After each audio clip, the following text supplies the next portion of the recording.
I'm Chris from Play Comics, a show where we look at video games based on comic properties and how well they stick to that source material, a part of the Gonna Geek Network, just like the show you're checking out now. Shows on the network are individually owned, and opinions expressed may not reflect others. Find other astonishingly geeky shows at GonnaGeekNetwork.com.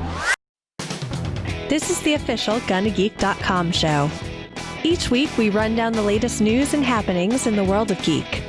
These are your hosts for the show, Steven, Chris, and SP. Welcome to an all-new episode of the official GonnaGeek.com show. I am Steven John Drew, and with me, of course, is Chris Farrell. Howdy, folks. I'm also pleased to say that you don't know who he is. Well, actually, that's not true, because he's the star of the show. He's SP. I'm so glad that you remembered your contractual obligations to say that I am the star of the show, where I'm really not, but it's in the contract, and we got to abide by the contract. The contract is there for a reason, which doesn't exist, actually. But yes, we're here to talk about geeky things, and if you didn't know this, we're part of the Gonna Geek Network. The Gonna Geek Network has a bunch of amazing geeky content on there. You should check that out at GonnaGeek.com. I think we should just get into the news this week. Let's just do it right now.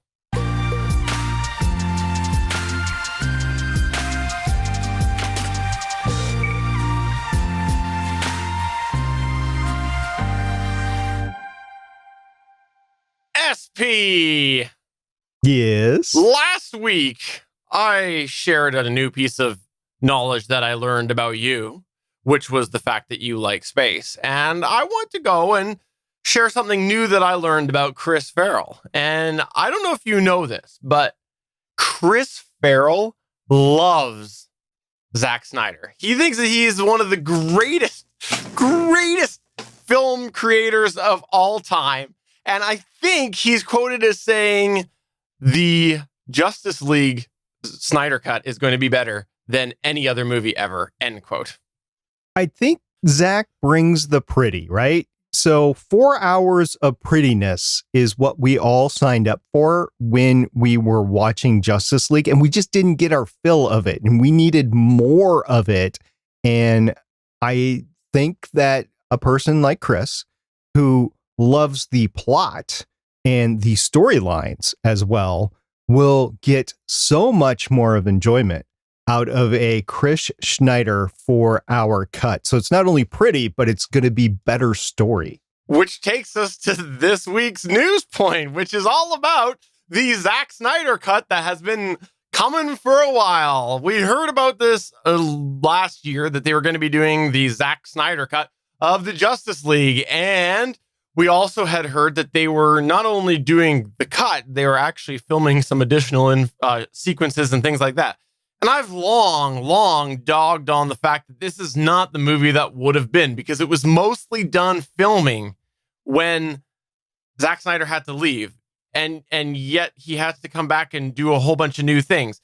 And then it came out, of course, that he also was going to be doing it in multiple parts, and it was going to be a multi-release series. And then I'm like, well, there you go. That's just not the same situation. That can't be if it's a multi-part thing. Well, guess what? This weekend, it actually came out that apparently it's not multi-part anymore, contrary to being previously announced, because he was asked the following, quote, "So is this still a series or a one-shot watch of a movie?" End quote. To which he replied, "One shot." So it does appear that this is back to being a 4-hour movie, which, for those of you following along at home, was very likely not going to be in the theaters at 4 hours long. So there's no way that this is going to be anything close to what we would have gotten had he been able to finish the film, because there's not a chance that they would have let you release a 4-hour movie. How long was Avengers? 4 hours. Which one? The most recent. Endgame? Yeah, it was like It was like 3.5 hours. Close to 3, wasn't it? It wasn't. I don't think it cracked the 3-hour mark. I think it was close to You're it. probably right. But I mean, Endgame and Infinity War it was was 3 basically 3 hours and 2 minutes. I stand corrected. It cracked Okay. it, I mean, still. it was basically one movie between the two, so that's like a 6-hour movie. This was not going to be 1 4-hour movie because people were complaining about 3 hours and 2 minutes. And I know it's only 58 minutes more to go up to 4 hours. That is a long time. It was not going to go in 4 hours. All right. So I got a few things to say about this. First of all, you go to Peter Jackson with the Lord of the Rings, and he really blew up those long editions after the fact. So maybe this is ultimately Zack Snyder's blow up edition of Lord of the Rings with the Justice League. Also, didn't our very own, our beloved George Lucas blow up the original movies to throw in additional things? Not that bad, but he made it longer to fit other things in there. And he's been tweaking with them forever. One could argue he's still tweaking them with Disney, but in any event, I could see Zack Snyder wanting this to be 4 hours, but you're right. It wouldn't have been in theaters. It would have been after the fact. And even the 2 movie thing, as I sit here and think about it, as you give the Avengers example, you might not have liked the Avengers Infinity War ending, SP, but I did not. There was a very clear arc to that movie, independent of the second movie, that they went together. And so again, hypothetically, if this was going to be split up to 2 2-hour movies, then we would need to see it presented in that, because 1 4-hour movie would feel very different than 2 2-hour movies. So again, I call BS and say this is another thing where he's seen the hate and he's seen the fans saying, we want the Snyder cut because we don't know good filmmaking. And he's just playing into it. I do have another question, I guess, because I haven't actually read this story. I've just seen the headlines to this whole thing because I don't want to read a story about it. But the other thing is if he's calling it a one shot, it was meant to be put together eventually into one long movie, right? It wasn't meant to be just 4 1-hour things. I mean, they were going to show it in 4 1-hour slots, episodes, whatever, but then they were going to combine it in the end, right? My understanding was this was something coming from the management side of the house, which was, we'll split it up into 4 installments, and that's a draw to HBO Max. Whether they made an agreement with Zack Snyder or not, I don't know. It is what it is. It's going to be 4 hours of this, and some people are going to love it and are super excited. Other people, like myself, really just couldn't care less. And honestly, here's the approach I've taken on. Joking aside, like my getting up and walking away was a gimmick. It was just for fun. I don't care one way or another anymore. I don't have the energy to get upset about the Snyder Cut fanboys winning because they whined for years. I don't have the energy to be excited for it because it's a road to nowhere. If you've seen all of the conversation from the folks that are heading up the DC universe at this point in time, they've basically said, yeah, we have no plans to do anything else with Zack Snyder's Justice League universe when this is done. So it's a one-off that's going to basically show all the seeds he was supposedly going to plant for the grimdark version of the DC universe that he was making, and it's going to lead nowhere. So, okay, great. You're getting this movie, this definitive cut of what it was supposed to be, but it doesn't matter because none of that stuff is going to happen going forward. I don't think I have the energy to care because it doesn't mean anything in the grand scheme of things. It's an Elseworld tale at this point. If it is a one shot and you watch it on your computer and you use a program to speed up the playback, you could watch it at 2 times speed and it still is only going to take 2 hours. That's true. That's a very astute observation. Look, I've had my concerns over the Snyder Cut of things, not necessarily because I feel like Zack Snyder shouldn't get a chance to potentially finish his film because the circumstances were tragic why he didn't get to do what he wanted to do, but they moved on. Everyone agreed. They moved on, did other stuff, finished it a different way.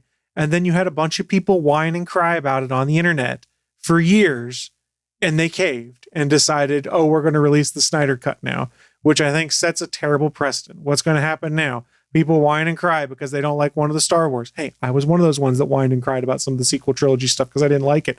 But I wasn't sitting there going, remake it or release the Colin Trevorrow version of Episode 9, not the J.J. Abrams one. Or remember that ridiculous release the JJ Cut hashtag that was going around too because they believed that much like Zack Snyder, JJ left a bunch of stuff on the film room floor that would have made that movie good.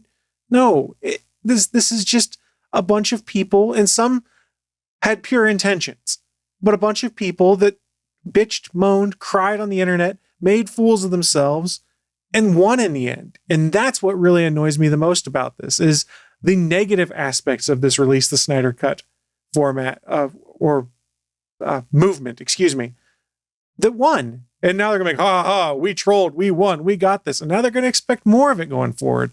And that's just not how this works. If you don't like how a movie comes out or a comic works out, it is what it is. You wait until they retcon it and then you're good to go. Yeah. Can I just say, though, that if we're going to direct our efforts towards changing a movie and the end of the movie, I think that we've missed the opportunity here. I personally did not like how Titanic ended. I think that it would have been a lot better if the ship had survived. There you go. Or the door held two people. I'll never let go. Shove.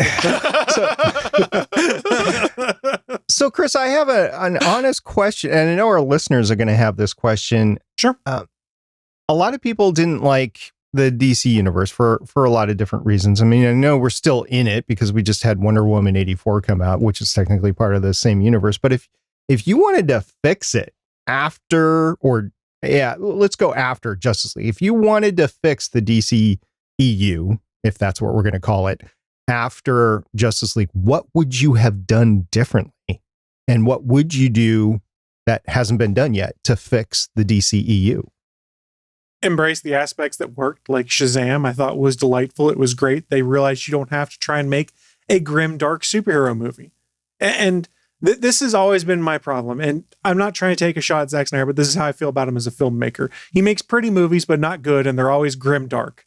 And Superman, the big blue Boy Scout, he's not a grim, dark character. So I've had problems since Man of Steel with his approach towards the DC universe.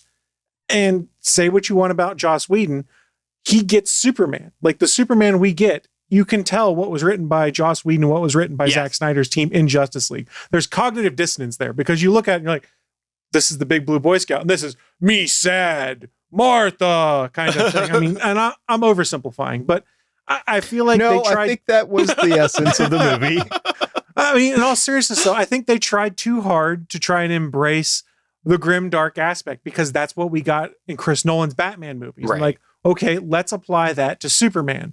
Well, Superman's not the character you do that with because Superman's all about hope, making people want to be better. The strongest man in the world doing everything he can to try and help the little man and can't always do everything right. There's so many things I just don't think he ever got about Superman other than the fact that he's incredibly powerful.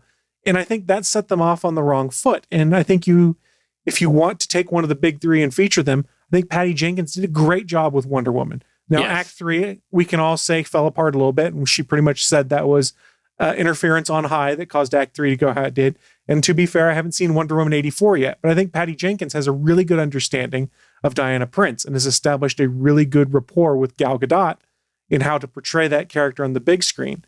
And again, was Wonder Woman grimdark? No, there were dark elements, sure, but they embraced the fact that Diana is an icon. People look up to her. People gravitate to her because of the inherent goodness that she is, wanting to do right and things like that. And that's kind of what you have to do. And we'll compare Marvel to DC because there's comparisons that can be made there. Marvel, look at everything in the MCU. Did they ever really lean super hard into grimdark? No, they had dark moments. Bucky killing Tony's parents, things like that. People dying on screen in painful, horrific ways. Yes, but they never made it all about, oh, we're going to have these muted dark palettes and everyone's sad and angsty. Because I don't know that necessarily works very well for these superheroes that we've established, because that's not what you expect when you talk about Superman, Captain America, Spider-Man, things like that. If you want to make superheroes like that, make your own superheroes like that, or go to a product that has superheroes of that type and do it, versus trying to force Clark Kent, Kal-El into a mold that doesn't fit. I was going to say, Batman is great for brooding. There you go. And in Batman, you can get away with grimdark because of the nature of it. Because let's look at all the Batman movies we've had. Yeah. The Burton movies, they were gothic dark, and they were fun, and it worked. The Schumacher ones, you had a change in tone. Number one film creation of all time. So Batman Forever, I think, would be a lot better if they put the cutout they wanted to, but that's neither here nor there. But it was a different feel, and there were dark elements, but they made it more fun and lighthearted. But then you go in and pivot into the Nolan Batman movies, and you could argue those movies aren't necessarily a Batman movie. They're a movie about Bruce Wayne, and then more importantly, the surrounding characters around him when you get to the two sequels. The Joker is the main character of The Dark Knight. Let's be honest here. Yeah. The Joker is the fixture. That's who people gravitate to. Batman's the one that's living in the Joker's world and overcomes him in the end. You said something that you kind of glossed over, and to be honest with you, I don't really care about DC anymore because it's just not my cup of tea for a variety of different reasons. So I haven't really followed the news. I did watch Wonder Woman 84. You said that Act 3 fell apart, which I would agree with. Wonder Woman 1, the first Wonder Woman. I haven't seen 84 yet. The first Wonder Woman, I said Act 3 fell apart. Oh, you're saying that, well, there's been similarities with Wonder Woman 84 as well. So that's, I guess, where my question was coming from. If there was word out that Act 3 fell apart because of interference from on high, and I hadn't seen any stories about that, but I hadn't been looking either. So, okay. No, it was Wonder Woman 1 where she kind of pretty much said that she had a different ending in mind, but the execs wanted the big fight between Diana and Ares in the end of Wonder Woman 1 that she wasn't really wanting to do. So that's why it felt so different than the first two acts of the movie, which if you go back and rewatch, you can sort of see it now. It'd be kind of like Captain America having the fight with Thanos at the end of Captain America, the First Avenger. Wait, he didn't? He fought a Greek dude named Thanos there, not Thanos as in the Titan. Gotcha. So bottom line, when it's time to watch this 4-hour movie of darkness, we need to do a little offset, put on some pink slippers, and sit down and turn on all the lights with warm pink tones and just like give ourselves a real uplifting atmosphere as we watch it to offset some of this darkness. I'll give you a little spoiler. I do not own pink slippers, and I do not intend on owning pink slippers. It's your loss. Speaking of loss, let's talk about Cyberpunk. What's going on over there in Cyberpunk world this time? So I know I talked about CD Projekt Red's Cyberpunk 2077 a little bit last time, but we had a really good news article come out from Bloomberg written by Jason Schreier, who you might know from Kotaku and other former video game blogs and things like that. He has been pretty on top of the development cycle for CD Projekt Red's game. And I kind of want to bring up some of the stuff that came up in that article because I think it's relevant to a shift we've started to see in the video game industry as a whole. And side note right now, Cyberpunk 2077 is on sale for $30 on Xbox and PlayStation 4. It's been out less than a month, and I'm sitting here going, holy crap, price dropped real fast. And when people started not liking the game. That being said, I've put 68 hours into the game, beaten it, and I had a good enough time, but I can understand why some people didn't. So let's talk about Jason's article that was posted on Bloomberg. He spoke to close to 20 different developers, both current employees and developers that have moved on from the company, CD Projekt Red, and revealed that they kind of revealed what their time was like working on Cyberpunk 2077, how chaotic the process was behind closed doors, and probably what the biggest bombshell was is they revealed that the impressive demo we saw at E3 in 2018, which was really cool, got a lot of hype. I think it had something like 28 million views on YouTube last I checked. Yeah, it was fake, and development on the game didn't actually begin until 2016, despite them announcing it back in 2012. Yeah, so according to Bloomberg's article, the development process for Cyberpunk 2077 leading up to the video we saw was marred by unchecked ambition, poor planning, and technical shortcomings. So what was the major downfall? It was effectively an unrealistic timeline that was backed less by actual planning and more upon relying upon what they called their CD Projekt Red magic that led to a turnaround for the Witcher series. And in fact, in the article, they said at times when they were having difficulty and the schedule looked bad, they would say something effective, oh, we'll be okay. We made The Witcher 3. The Witcher 3 is a really good game, by the way. Unlike The Witcher, though, the restorative process of bringing Cyberpunk 2077 to the level promised as in the original videos, it's kind of still in progress, and a lot of people have lost faith in the company. It's not good right now, guys. People are bummed. So the amount of time developing the game itself was shorter than most people thought. Like they mentioned in the article, Cyberpunk was originally announced at E3 in 2012. According to Jason's report, development did not begin until 2016, 4 years following that reveal, in part because they were still releasing DLC and fixes for The Witcher at that point in time. With a projected release date of 2020, the timeline to develop the new most ambitious game ever, as they called it in some of their literature, was less than generous, and it was a period that was rife with poor leadership decisions and a clear lack of direction from on high.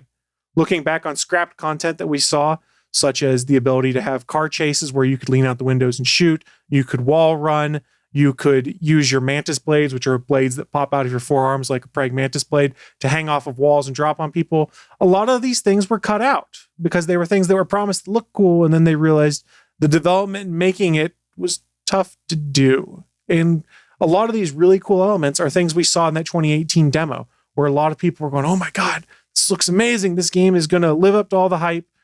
And yeah, like we mentioned, that demo was fake. It was called live gameplay during the presentation, but it turns out that it was all fake. It was basically a video with some QuickTime interactions, and they'd put some text on screen that said it was not representative of the final game. So technically they didn't lie, but it's an ethically gray area. Let's talk about some of the other issues. And this is a problem with the game industry as a whole. Crunch time. This is when you get closer and closer to release. And in order to hit a release date, you start having developers work excessive hours for sometimes no extra pay and pretty much guilting them into it in some cases. At one point in time, the head of CD Projekt Red had promised there would be no crunch time for Cyberpunk 2077. That went out the window, especially as they missed their original release, or their most recent release date, which I believe was in May, that then got pushed to December when they did actually release. Jason spoke to a former developer who worked in the audio side of the house, and he was quoted in the article saying, "There were times when I would crunch up to 13 hours a day. A little bit over that was my record probably, and I would do 5 days a week working like that. I have some friends who lost their families because of that sort of shenanigans." Another massive contributor to the long working hours, and something that's not uncommon, is the fact that they were understaffed.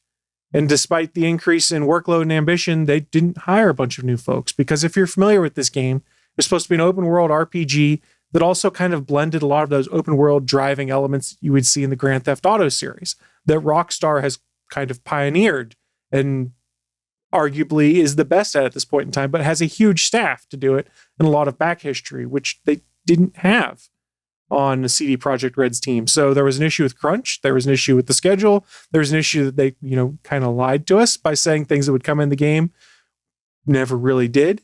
It was announced in this article that the police system in this game, it's open world. If you shot an innocent person or ran someone over, the police would potentially chase after you, was tacked on at the very end of the game.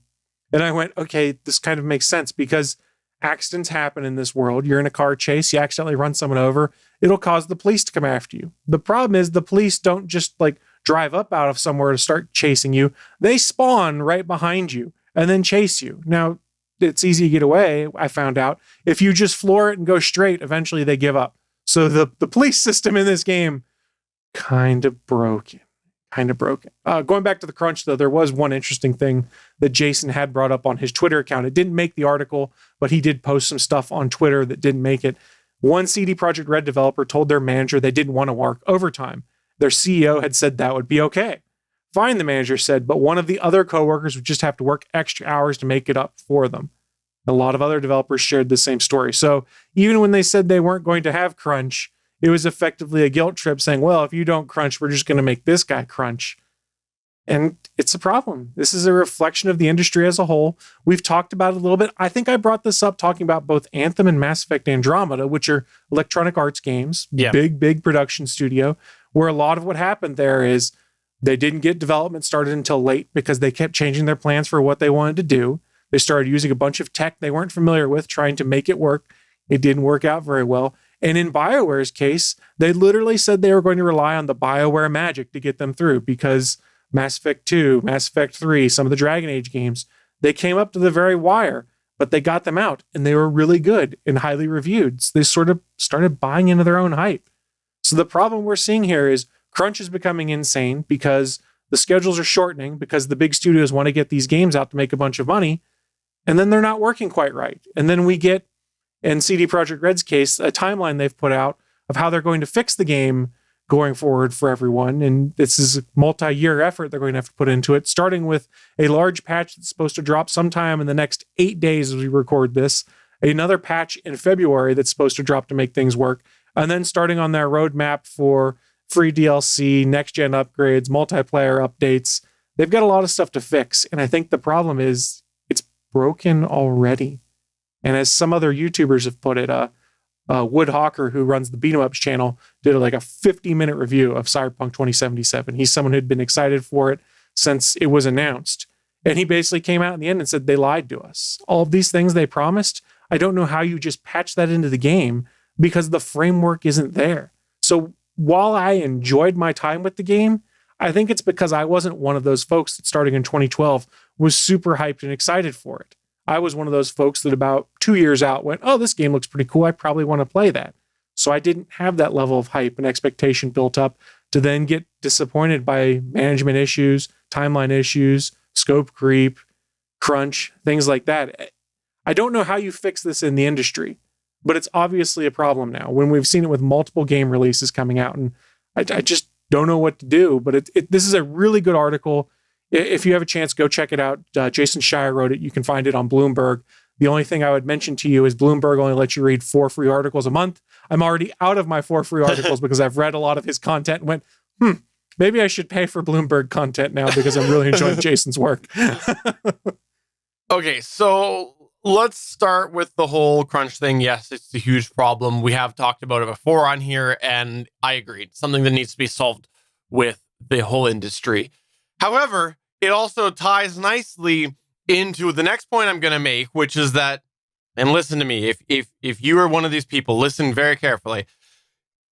If you think that what they have told you is coming to Cyberpunk 2077, you are wrong. If you think it's actually going to happen, because not only did we start off with an example that Chris was saying where they had presented something as game footage, which was not true. It was fake. It was misleading.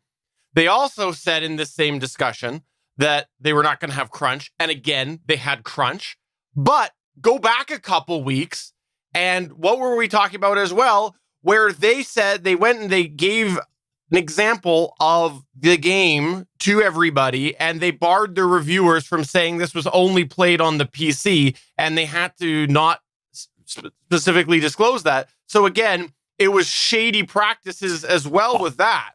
Also on that, they were not allowed to use their own gameplay footage until the game was officially out. They could only use footage provided by CD Projekt Red. Right. So a lot of folks like IGN put their original report out and said, come back on release date, we'll have a different cut with our own footage in there. Yeah. So like they have more than one history of BSing and borderline flat out lying based off of these recent news articles. And so don't believe what they're saying. Set that bar really low. Expect that this crap that you've got right now is what you're getting for the game. And anything beyond that is going to be bonus for you. Like, seriously, why would anybody continue to believe anything they're saying?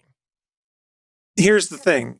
Until now, people trusted them by and large because of The Witcher 3. It bought them a ton of goodwill because it was such a good, long game with a bunch of free DLC and some DLC that people argue is better than the game itself. So they had a lot of goodwill built up. And part of their problem is the way they marketed this game, which was it's going to change the genre. Everything's going to change about it. It's going to be the greatest game ever. Here's the kind of stuff we're going to do. And then when they started removing that kind of stuff, it wasn't until like months before the game came out. They're like, oh, wall running's gone. Oh, this element's gone. And you're like, wait, but all of these kind of things were supposed to be in there. And okay, let me make a separate point here. It's not unheard of for things that are promised in games to be removed.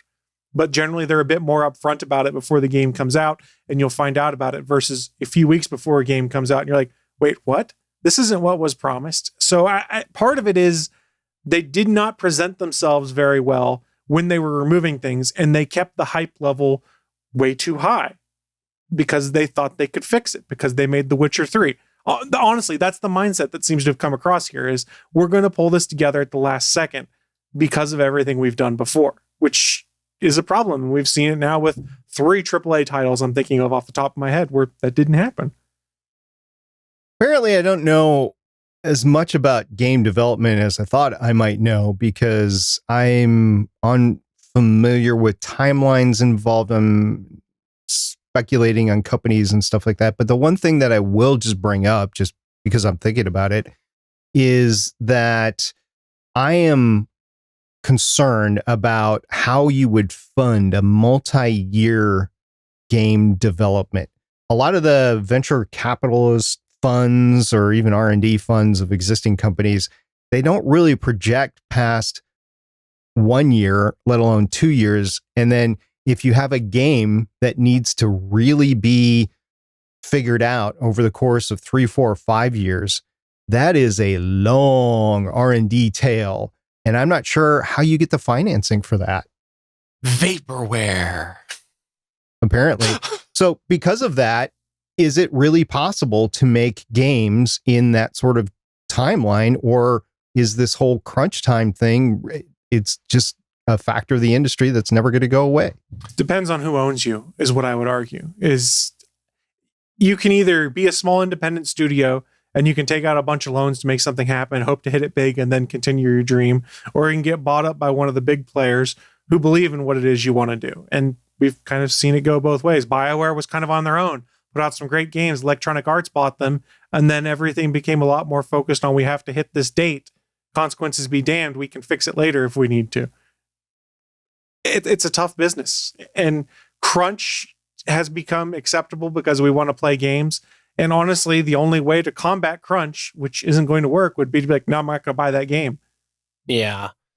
It's one of those probably business practices that unfortunately are being adopted, but at some point, there's something that is that catalyst for change, because I don't know. I don't think I can get behind the concept of accepting that this is okay because that's what the business demands. It's not fair to people. So I think part of the reason why this one hits so hard is this was thought to be the exception based off the way they were announcing it. They'd started work in 2012 on it. The head of CD Projekt Red had promised no crunch time and things like that for years in the way they built up and spun how they were going to do this. And then it started coming out, and Jason Schreier, who I've talked about, is the one that kind of started digging in and kind of throwing the BS flag on crunch and things like that. Like, oh, they're totally doing it. But they were promising they were going to change the way it was done. And it didn't happen. So you've got the people that played the game and were disappointed. You've got the people that are a little more clued in as to what might have been going on behind the scenes who played the game that are disappointed also. And it just kind of stacks up and leads to a lot of people coming out with a bad taste in their mouth. But like I said, it's endemic of the games industry as a whole right now. And I don't know who controls those crunch levels. Like, for instance, I haven't heard a ton of bad things about like Insomniac Games, who did Marvel Spider-Man and things like that when it comes to crunch. Supposedly a lot of the studios that Microsoft bought out to put under Microsoft's new brand, I can't remember, Microsoft Game Studios or whatever they're calling it.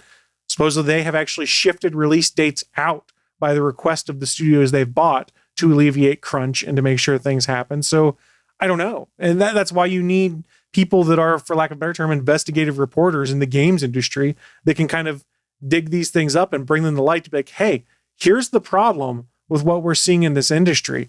We need to figure out some way to address it. And then also to celebrate people who are doing it the right way. Well, I think you said it best, which was that it leaves you with a bad taste in your mouth, which, because it's called crunch, I have to say is right in line with Nestle's Crunch Bar, which also leaves you with a bad taste in your mouth. I was going to say Captain Crunch, but that works too. Captain Crunch is good, okay? No, Captain Crunch is gross. It tears up your mouth. All right, well, moving on to the next news points, because SP has a couple things about the SN9 and the ALS tests. Did I get that right? No, you did not. You were talking about the Artemis SLS and the SpaceX SN9. Oh. Tell me why I'm wrong. Sure. So we're going to talk about SpaceX SN9 first. Last week, I talked about what was going on with both of these rockets, and Starship SN9 serial number 9 prototype, I was speculating might launch, but I also speculated that there might be some test fires. So here's what happened. We didn't get an SN9 launch this past week. We did get several static test fires of the SN9 3 Raptor engine grouping, as I speculated. On Wednesday, January 13th, 2021, SpaceX performed not 1, not 2, but 3 static test fires of SN9 in just one day. Now, Elon Musk said today at SpaceX is about practicing Starship engine starts. Ship is held down by massive pins while engines are fired 2 starts completed, about to try a third. Elon Musk then said after the third one was all 3 static fires completed and no RUDs. And for those of you keeping score at home, RUD means rapid unplanned disassembly. So yes, SN9 was still in one piece. Seems pretty However, harsh that they banned Paul Rudd from coming by. I mean, I would too. He's got a He's a national treasure. idiocracy, right? Yeah. Unfortunately, during the test, there were a few speed bumps, and 2 of the 3 Raptor engines on board SN9 are slated for repairs. Elon Musk tweeted that the engines would be swapped out, and then he went on to mention, quote, "We're making major improvements to ease of engine swap. Needs to be a few hours at most," unquote. Elon was referencing the rapid turnaround time required to sustain massive Starship operations. If you got about 1,000 of those ships, it's like an airport. It is not like a one shot and then a few days later you launch another one. You're talking about hours turnaround time with Starship. So Elon Musk went on to mention, this is all on Twitter, by the way, went on to mention the need for additional static test fires before the launch of SN9. Now, I checked the Boca Chica NOTAMs, and yes, I did say Boca Chica, so go ahead and take a drink. And there are several NOTAMs for the SpaceX Brownsville, Texas area. One basically goes all week. It's from, I believe it was from the 16th all the way through the 21st. But then there is specific ones from the 19th, the 20th, and the 21st of January, 2021. So what I think they're going to do is they swapped out the engines, which actually they're already done. They're already swapped out. They were planning on a static fire test today as we're recording this. I don't think that happened, but I don't know for sure. So I'd expect tomorrow there to be a static test and possibly others, because they did 4 before SN8. We'll see how many they need for SN9, and then they'll launch hopefully sometime later on this week. And hopefully the engine swap out was the last thing to do. And for those of you thinking, how difficult it is to do an engine swap, these things produce tens of thousands of pounds of thrust. So it's pretty intricate, the hoses that need to go in and stuff like that. But in the bottom line, it's pretty simple. Thrust goes into the nozzle and it goes to the throat of the nozzle and it goes out. And yeah, that's it. Do you think that there's like a designated person that deals with the hoses? Like you might call him the hoser? It depends on how many hoses there are and whatever. I mean, you saw the SN8 test and you saw how red hot that whole thing got. Yes. So I wouldn't want to be the hoser that got that wrong, because then it'd blow up. So bottom line with this here, though, the SN9 test did not go as rapidly as you thought it was going to last week. Is that correct? That is correct. Yeah. Which is very kind of Elon, because he knows you were very worried about covering that in this week's Gonna Geek show. So it's nice that he paced himself a bit for you. I don't think I had anything to do with it. He's pretty selective on who he interacts with on Twitter. You have to get his attention over the course of a long time. And I just don't spend that much time on Twitter. So me and Elon are not Twitter buddies. I follow him. He doesn't follow me. I mean, that's the way it goes. As with most people on Twitter following him. What about SLS? Which I fixed the sidebar for those who are watching the video side of things. That is awesome that you're able to do that on the fly. SLS, of course, is the NASA version of Starship. It is part of the Artemis program, which is going to bring NASA back to the moon tentatively by the end of 2024, but with a change of administration and with delays in SLS and Orion, which are both part of Artemis. We'll see what happens there. Last week, though, SLS underwent a 4-engine test fire, and it was another static fire. It wasn't the rocket. It was just the engines. They were in the big test stand at Stennis Space Center in Mississippi. That's a NASA facility there. And it was known as a green run test. And I try to get a definition of green run. And basically, it's this whole test plan to get SLS up on the pad and to launch in 2021. And The rocket engines, by the way, I don't know if I've mentioned it before on this show, but they're leftover space shuttle engines. They're the RS-25 engines from active space shuttles that NASA had laying around. So they're going to use them for the initial SLS boosters. I don't know if they're going to change out rocket engines or they're going to have to develop more because they're not reusable like Starship is, SpaceX. They're a one and done. I don't know if they'll fish them out of the ocean and be able to refurbish them or not, but they are the RS-25 engines that all four of them, by the way, that were tested had flown in space on the space shuttle before. Now, during the test, engine number 4 experienced a main component failure, or MCF, at about the 60-second mark. It's not known if enough data was gathered during the test to continue on with the program. That's the official response. However, this is SP's response. Previous statements put that time frame at the 250-second mark for them to get enough data. Also, the RD-25s in the 60 seconds that they fired did not have a chance to gimbal at all during the test. That means they didn't have a chance to move around and change their thrust direction. These two facts lead me to believe, and I want to stress, this is SP's opinion, this is my opinion, that an additional static fire will be needed to be accomplished before proceeding on with the next step in SLS development. Now, according to the post-test press conference, NASA and Boeing are taking several days to review the test data before recommending a path forward to proceed. So they don't know yet, and SP's assessment is, yeah, we're going to see another test. I don't know what the time frame of that test would be either, but it might push the SLS development back far enough so that a mission to the moon would not happen by 2024. First off, RD-25, that's R2-D2's cousin. Is that correct? Kind of looks like R2-D2. There's no blue, but, there's a dome, and, he's got, R2-D2 has got those rockets that come out of his side arms and stuff. Second, Boeing having issues. Shocked am I. Hey, they got that 737 back in the air. In some places in the world. It's flying internationally. In some places in the world.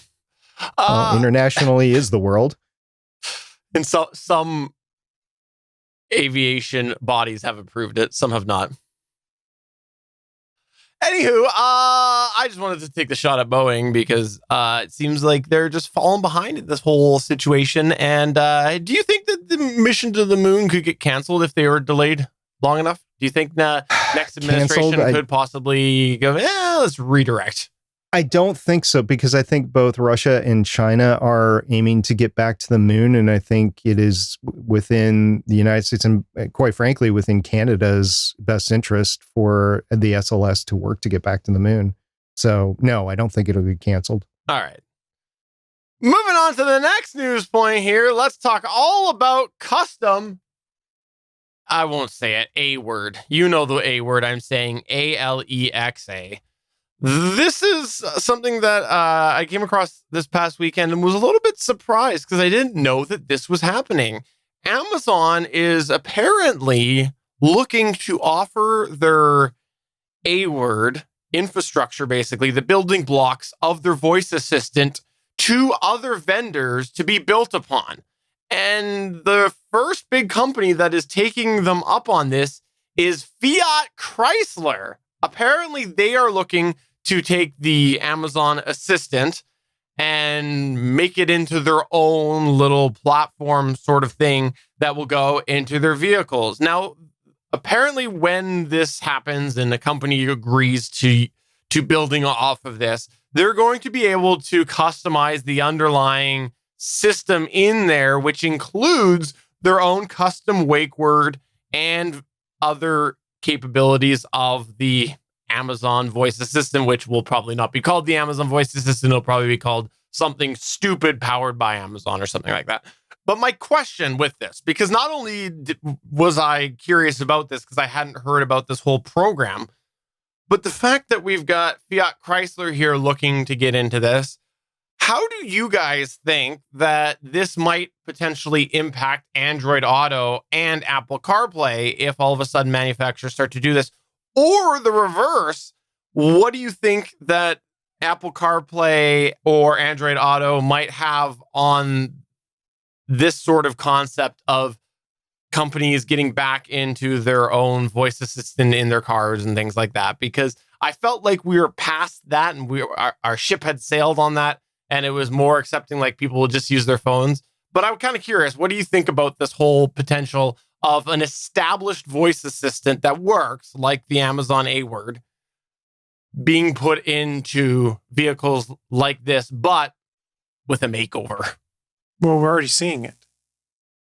But so this is though different because again, this is technically a unique product built on Amazon, right. So it's back to a third-party integration, or a manufacturer's unique, not a third party. So they're just basically using API calls to do what they want. They build their own software to hook in. Yes, and on the front, it will be a different product, is what I'm reading about this. You know how terrible head units are in pretty much any car, and why everyone uses Android Auto or Apple CarPlay? Because they're pretty much garbage. Now, I'm more intrigued by, are you familiar with the Google Automotive that's out there that is on like the Polestar 2 vehicle now, which is a Google vehicle OS that they have developed? The only Polestar I know is You Guys in My Dreams. No, not going to touch that. Continue. Definitely not going to touch that pole. It's not like my assistant accidentally triggered when I said the G word there and I was hitting the mute button until it was done talking. It's not like that at all. So basically, do you think that this is a silly thing? Is that what you're saying? Because you just took the shot against the car companies. Okay, from a Fiat Chrysler perspective, I think it's an interesting way to try and make their head units be better. Because a customer complaint that is generally across the board is, if you're a Ford driver, Ford Sync software sucks. If you're a Subaru driver, the new touchscreen, the OS that runs it sucks. I always use my phone's automotive equivalent. So if they're able to build something that can leverage Amazon's capabilities, but not be terrible, that they can update in a timely manner, I think that's great. But I don't think it's going to be as easy for them to keep updated, because whatever they're building is not just a smart assistant. It also has to control, say, HVAC and all these other things in the car. And I think that's where the hooks become problematic. And that's where I think the approach we're seeing with the Google's automotive approach, which is they have a whole OS that you can integrate that can run all of these things in your car. And if you haven't seen it yet, go check out on YouTube some of the videos on the Polestar 2, which is an electric vehicle that is made in China by a subsidiary of Volvo, I believe it is. It runs that Google Automotive OS on board, where they pretty much say, okay, here you hook all of these things into it and it'll do it for you. So they hook in the HVAC controls and it's all controlled through that. I tend to be a bit more interested in that than I would be in someone building their own stuff to then hook into Amazon's cloud services. Because again, that's also going to rely on outside connectivity to make that happen. Well, that's the next part I was going to bring up here, actually, is because we've seen the A-word Auto, the Echo Auto, and that depends on the internet. So I'm curious to see where this goes in a vehicle, which will not always have an internet connection. Yes or no? I mean, let's look at, like, if it's the sole unit, you can't bank on it, because I know I'm too cheap to pay for internet.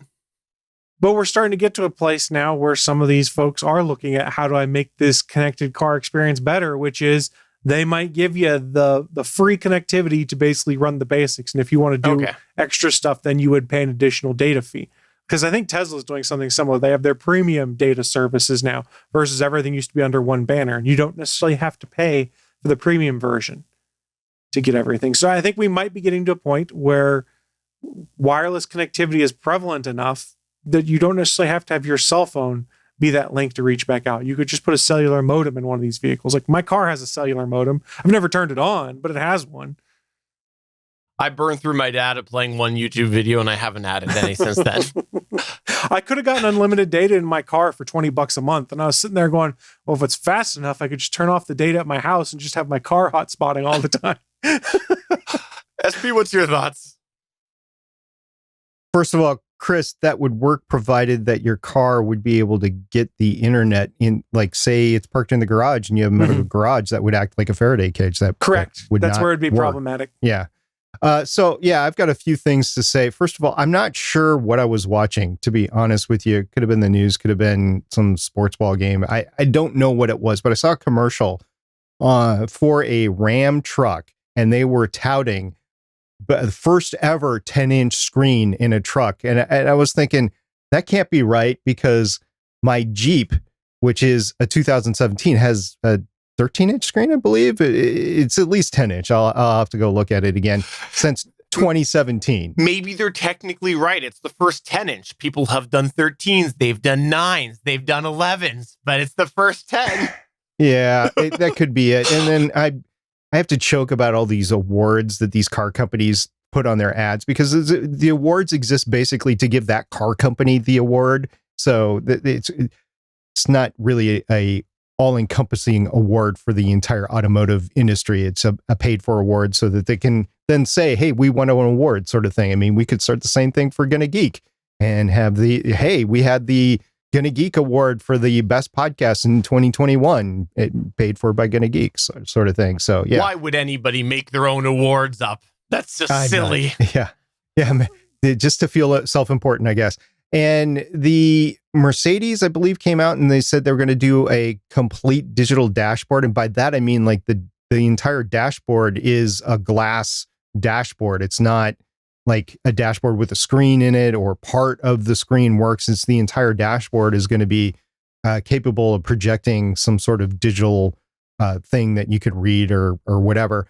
And we have the Sony and Apple, the Sony and Apple cars.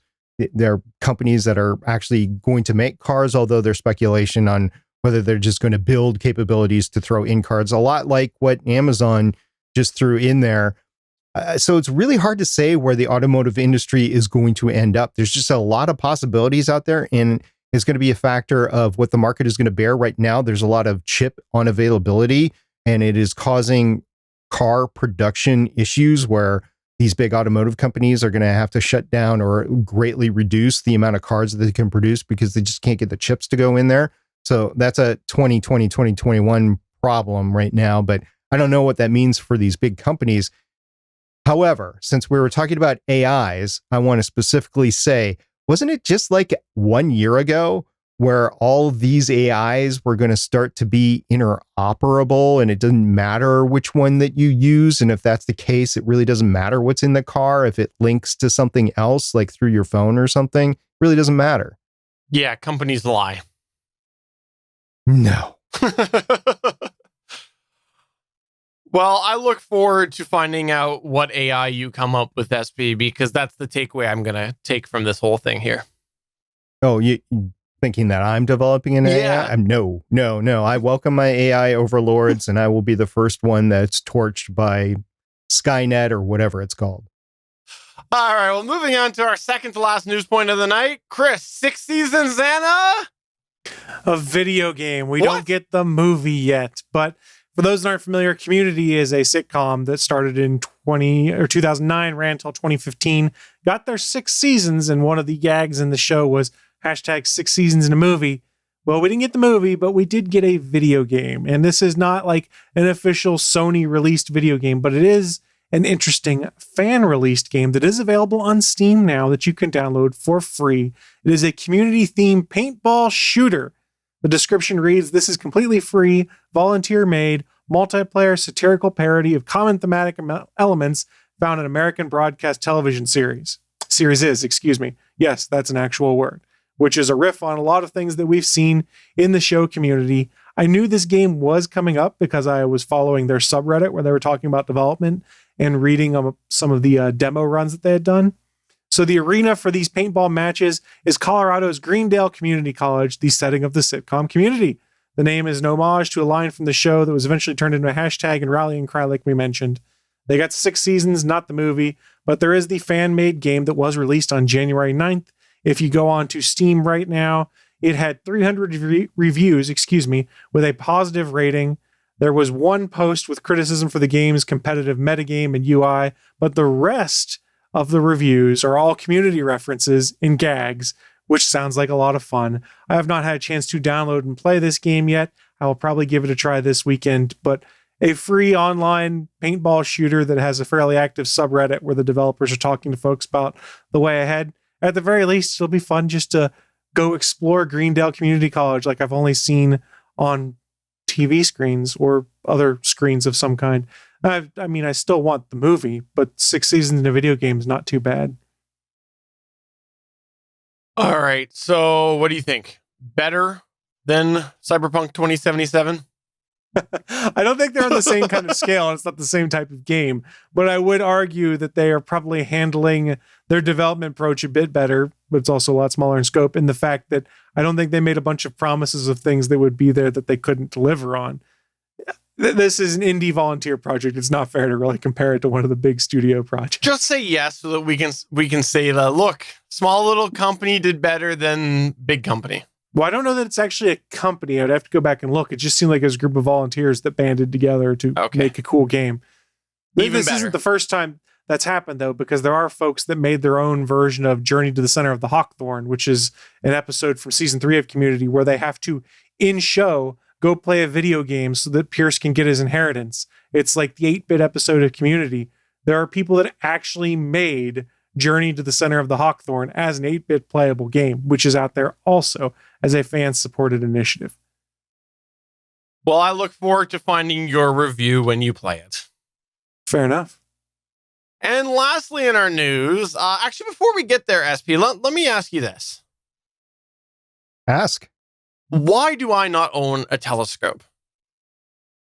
Probably because you don't care about astronomy? No, it's because I don't have the ability to get a smart telescope. Well, now that has changed. What? Is that the news article that you've brought today? That is. And actually, it's been that way for a few years, but it's been ungodly expensive. So, were you guys aware that CES 2021 happened and virtual? All Did you virtual, guys know? Yeah. Yeah. No, I blocked CES out of my memory about 4 years ago. I don't think you would have missed much. However, this time around, you would have missed this. I saw this news story come across, so I checked into it. And CES has some awards for like best of, and they have best of innovation. And in this particular case, it was best of innovation for digital imaging or photography. It ended up being this really cool smart telescope. Now, there was a bigger brother of this smart telescope that was out a few years ago. And now they've made it in the realm of affordability for the average person that buys $1,000 worth of things like drones and metal detectors and people that are interested in EV vehicles with all digital assistants and glass cockpits and personal telescopes now too. So that's pretty good. Before the holidays, I mentioned a few telescopes and buying guides, both in our Discord server, and I believe I mentioned that here on the show, to check out. And I check it out every year around the holiday time period because it seems like a good time to buy one. There's a lot of good sales, and it's that time of year where people are thinking about astronomy anywhere. And just for me personally, it's become a hot topic around the office. If there was a water cooler around the office, this would definitely be water cooler talk. Question for you, by the way, before you continue. Yes. So would you be using your telescope to look at the galaxy? So it might be galactic water cooler talk? It could be considered galactic water cooler talk. Okay, cool. I just thought I'd check with you on that. Yes. But by the way, that's called fan service for those of you who get that reference. That was very felonious.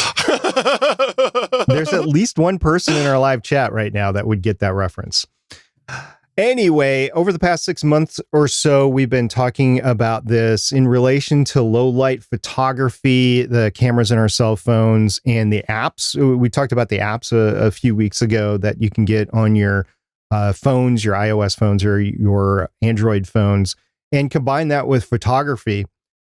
Considerations for astronomy now in telescopes that I'm looking at are usually connected with things like price, imagery capability, and I believe I mentioned this on the show if I didn't, smart interoperability with your phone is always high on my list, which drives up the price, to include tablets as well, and definitely active optic tracking. I really enjoy that, especially if you're taking long exposure photographs. The active tracking really helps, and that's what the big telescopes do. They do active tracking. Even the space telescopes like Hubble, Hubble does active tracking because it's got the gyroscopes, which allow it to switch through the sky.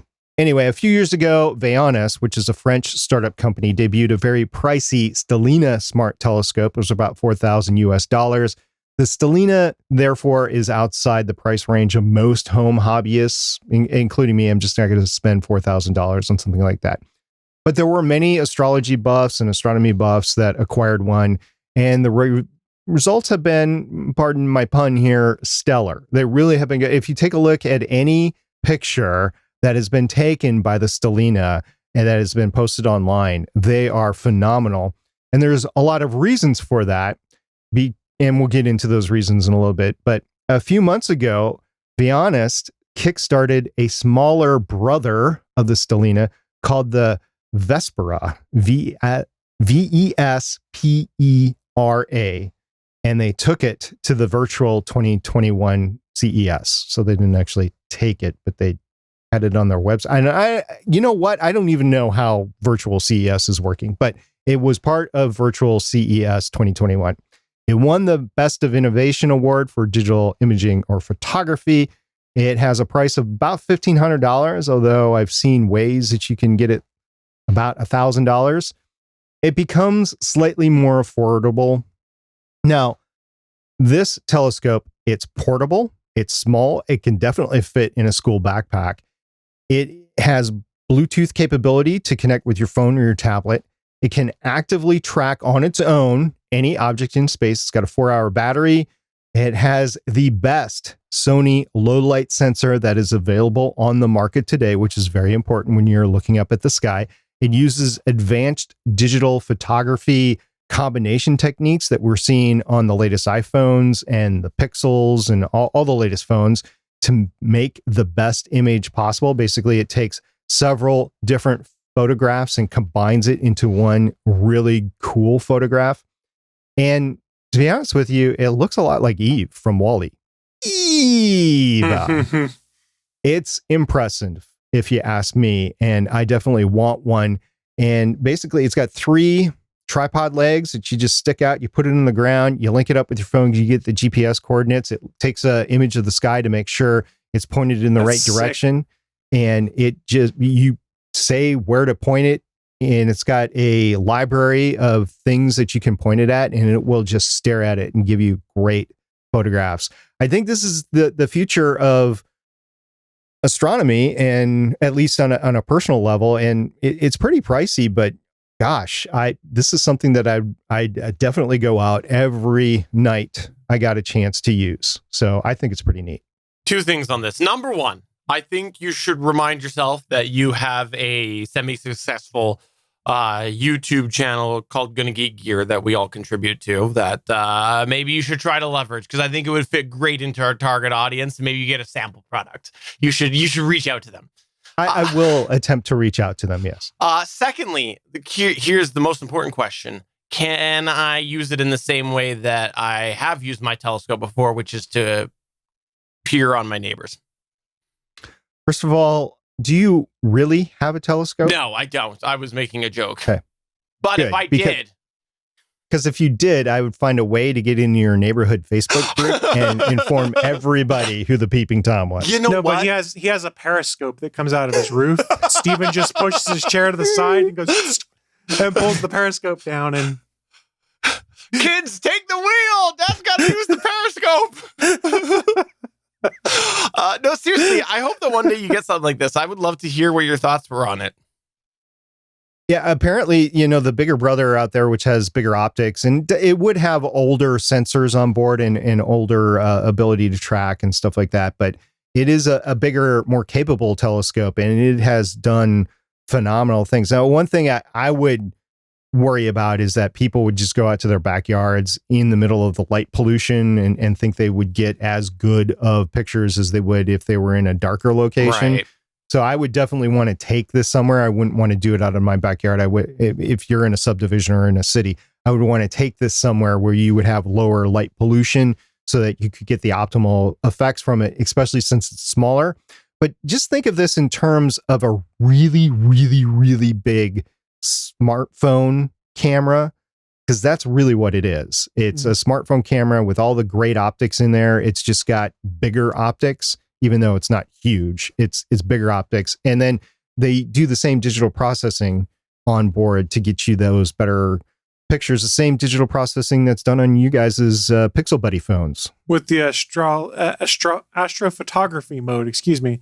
I haven't had a chance to play with it yet because it's too much light pollution where I am, but there's some really cool stuff that's coming out there to kind of make astronomy more accessible and easier for folks to get into. One of which was they put the cool astronomy mode on the phones, and everyone's like, oh, that's a cool feature, and the photos that came out of it were great.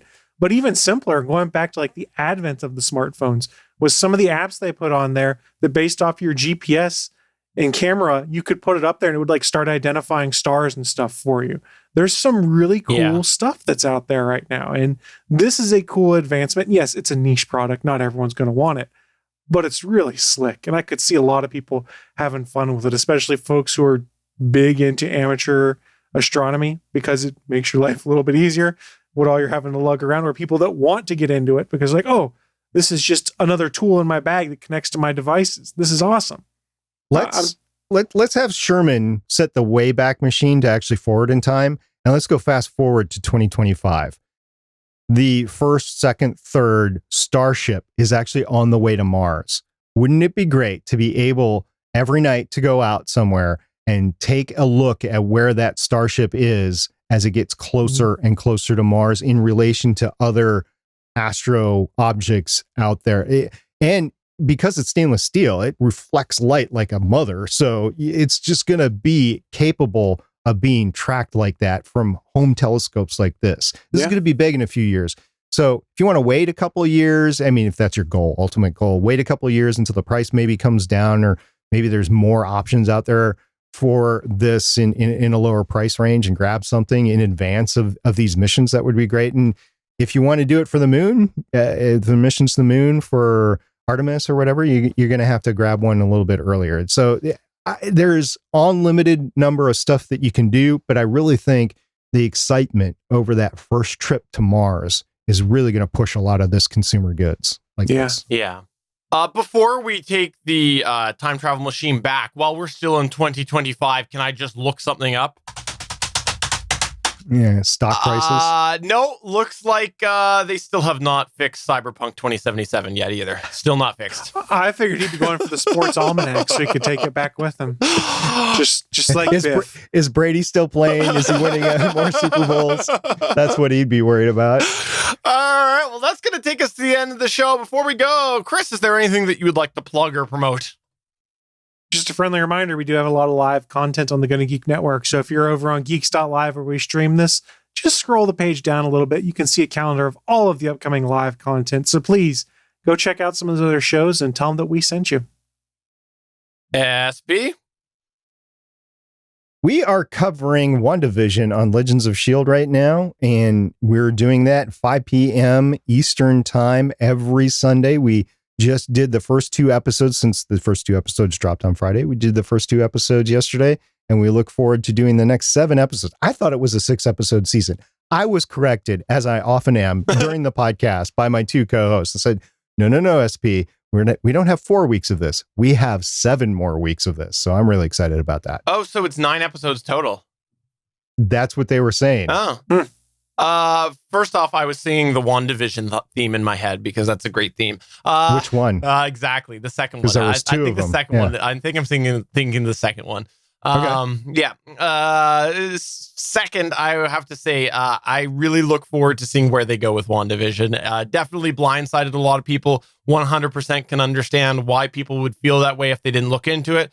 And I'm curious to see where it goes. And I'm looking forward to the ride, even though it looks like it might be a better binged product, but we'll find out.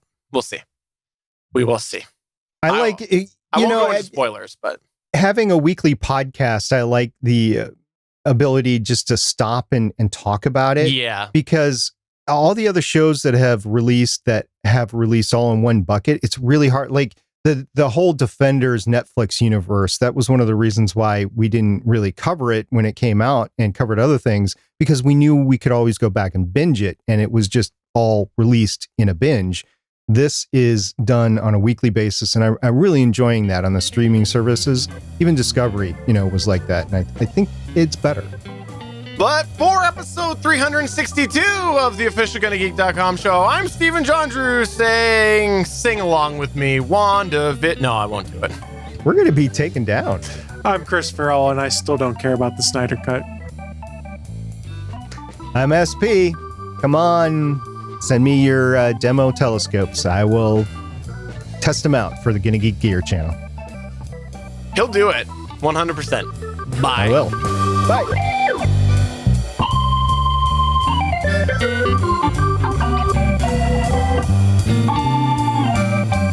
Thanks for checking out another episode of the official GonnaGeek.com show. If you like the show, please give us a 5-star review in Apple Podcasts or a thumbs up on YouTube. You can always join us for our live recording sessions, which stream Mondays at 8:45 p.m. Eastern at www.geeks.live. And remember, you can find our full back catalog at GonnaGeek.com/show. If you're itching for more geeky content, check out other shows on GonnaGeekNetwork.com. Voice work was by Emily Prokop of the Story Behind podcast. That's it for this episode. We hope to see you back again next week.